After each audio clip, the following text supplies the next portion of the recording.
Have you been following Kasimir Kaskisuo's videos the last little bit? Not in the last little bit. I'm familiar with him. I know he has been doing rather well on YouTube, comparable numbers to what you get on your vlog. I don't know a whole lot about him. I know he's had. I don't even know if he's had a cup of coffee in the NHL, but he's traditionally been an American League goaltender and an East Coast goaltender, and a little bit overseas as well. Am I right on that? Yeah, pretty spot on. He's been doing his YouTube vlogs since I think about 2020 when they had the scamdemic bubble. But I've been a fan of his stuff for a bit. I mean, him and I maybe don't see eye to eye on every single thing, but if he does well, I do well because I'll piggyback off of his YouTube recommendations and then so back and so on and so forth. He'll piggyback off our YouTube recommendations, and so I think it's good to support everyone in the community. But I had a thought recently. So I follow his stuff. I don't watch every single video, but I try to watch as much as I can when I can because it's interesting to see from a goalie who's world class and is been around. He's been an American League All-Star. He's played in Sweden. He's done a lot of really good things. One of the best goaltenders, I think, statistically in the NCAA's history. But so he gets drafted or picked up by Toronto out of the NCAA. All-Star with the Marlies. Like I said, played with the Leafs and then picked up with Nashville. He had one game with the Leafs where I think he got shelled for 6 against Pittsburgh. Mike Babcock kind of put him in a bad spot there. And he was never going to bust out behind Freddie Anderson and Garrett Sparks, so he ends up going to Nashville. I think he played a couple minutes in one game. I don't think he started any games. Then went to Sweden, had a great season in Leksand, and then the second season, for whatever reason, he went from playing 50 games down to 10 games, and he went from having like a 950 and 920 save percentage his first year to stats that are about what I would put up, which is obviously not good. It's in the 800s. And so he sat out half of last season to like Christmas time, New Year's, and gets picked up by the Laval Rocket, throws up great stats again in the American League when he got his opportunity. He took the ball and he ran with it, threw up like a 915, 920 save percentage in I think 10, 12, 13 games. Did great. But then the team decides, hey, we're not going to re-sign him. We're going to bring in some other guys. And then the same thing this year where he can't get an American League deal. And then he just got signed on the PTO with the Boston Bruins. And then obviously because of the Swayman situation, which we'll talk about a little bit later on in the show, he gets gassed down to Providence. And then he gets released off the PTO. And I thought to myself, and this is just me thinking out loud here, we have a world-class goaltender, one of the best goaltenders, I think, out there, 6'3", super flexible, super mobile, moves great. He's nasty on all levels, but he just can't find that opportunity. And I wondered to myself, I think he deserves the opportunity. He's great. But is there something below the surface that maybe I'm not seeing or we're not seeing, maybe a little bit behind the curtains that's maybe influencing him? Because it's such a shame. I mean, I'd love to have him on the podcast. I've said it many times before. I asked him back in, I think it was the spring, hey, man, you want to come on the show? He declined, said, hey, nope, not interested. All good. I'd still love to have him on the podcast. But I wonder, and I'm going to throw this over to you, Dave, is there something maybe I'm missing? Because he's nasty. He should be an American League goalie. He should be playing, but it just doesn't seem like things are going his way the last little bit. So I'll tie this into, I'll draw parallels on this one to something I do on my terrestrial radio show where I write a weekly sports opinion and then I get my wife to voice it and then I produce it and it ends up being quite cute. But I'll draw parallels to this. Nathan Rourke, who is a very competent quarterback, bounced around between the Jacksonville Jaguars, and he was on a few teams in the National Football League, and he just got back to the Canadian Football League this season. But when he went down, he was unbelievable. He played some exhibition games. Like, what an arm, what mobility. He was great.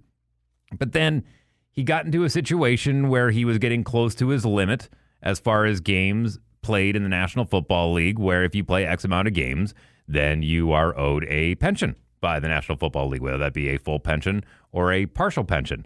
And if they look at him and they go, okay, is he going to be a guy that's going to stick around until his late 30s? And are we going to get enough out of him? Is he going to be a starter, or is he just going to be holding a clipboard? Or is he going to be redshirting with the team? Can we get that exact same kind of performance? Can we get that exact same kind of player in somebody much younger who has a lot less games played? And I think when you're in a situation where you start getting into your early 30s where, yeah, hey, you're a good goaltender. You're good. Are you elite? No. Can you get the job done? Yeah, you can go in. You can win some games. But is there somebody 10 years younger than you that can do the exact same thing and maybe has a little more upside? Most likely the answer is yes. So are you going to take a shot on a guy who's 32, who's bounced around, who says no to PTOs, who says no, who holds himself at a very high level, which absolutely I think everyone should know their worth. But when you start getting to that age, you got to start putting yourself into competition with guys who are 10 years your junior. And if you can say, hey, listen, I know you're looking at that guy. Here's what I'm willing to do. I'll come in at a lower price. You got to start kind of negotiating yourself a little bit differently when you get to that age, especially when you have the track record that you do, where you have, you've been lit up for 6 goals against the Penguins and whatnot. You got to start considering that teams are looking at that. So it doesn't mean he's not a good goalie. It doesn't mean that he's not able to perform. But is there somebody that's going to be able to do it younger? If the answer is yes, then you can't take that personally. That's when the show business really comes into play. Well, and I'm glad you mentioned that, because that was a thought that I had in my mind as well. When you have literally the whole world at your fingertips, when you're an NHL general manager and you have these guys that you've drafted, you have to do something with, because otherwise you've wasted draft picks. You have guys that you've signed to money. You got to do something, otherwise you look like an idiot.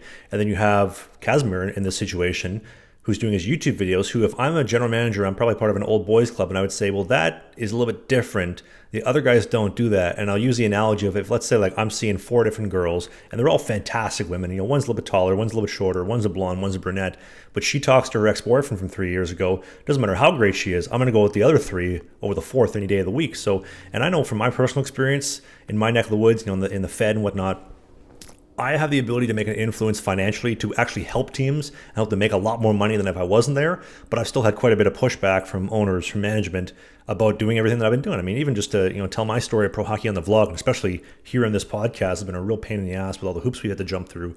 But at that level, where no matter what he does, he's not making an impact on the financial budget the same way, or the same slice of pie that I would. So it's basically neutralized. And now you have this guy making videos. I wonder if that's a deterrent for a lot of teams. I think he's got all the talent in the world. He's a guy that goaltending wise, I absolutely wish that I could be more like, because he's incredibly successful. But as far as the other stuff goes, I have to look at it objectively and say, are we missing something? Maybe leave a comment in the comment section below, because I'd love to see the guy succeed, and I'd love to see the guy come on the show. I mean, me and Dave would do an awesome interview with him, but yeah, I'm curious about that one. Yeah, well, and again, I mean, you mentioned, are there outside influences in there? It's possible. I mean, there are some people who like to have yes men around them all the time, where they're like, yeah, you're better than this. Tell them to screw off. Yeah. And there's other people that you have around who are a little more rational, a little more critical about their suggestions, saying, hey, here's where we are. Here's the reality. I understand you're shooting for the moon, trying to land in the stars, but maybe we should aim for the stars now. You know what I mean? And just try to recalibrate what the goals are moving forward. And are we looking for a full-time job, period? Are we looking for a paycheck? Are we looking for start times? Like, you have to prioritize what is it that we want, because that time is getting shorter and shorter. And as we've mentioned before on the show, there is an abundance of goaltenders that are available, and there's only 2 spots available on each team. So you have to really consider whether or not you're going to go play and be somebody who's sitting in the shelf in the American League, somebody who's maybe backing up in the East Coast League, or maybe somebody who's starting in the SP. It all depends what your priorities are. Well, there's a lot of guys in pro hockey where if they're in the American League and they get sent out on the East Coast, they're just like, I'm not going. I'm better than that. And they end up staying in the American League and don't look like they went down to the S or the ECHL because of that, or especially the East Coast SP jump. There's a huge gap between those, where if you go down from the ECHL to the SP, you're not coming back up. It's like that dividing line. A lot of guys don't report for that. So, like I said, leave a comment down below. I'd love to know what you think. A lot of times it happens in baseball, too. Baseball is a great example. They say that the average career for a pitcher in Major League Baseball is something like 4.5 innings. I'm not 100% on that, but I know it's pretty low.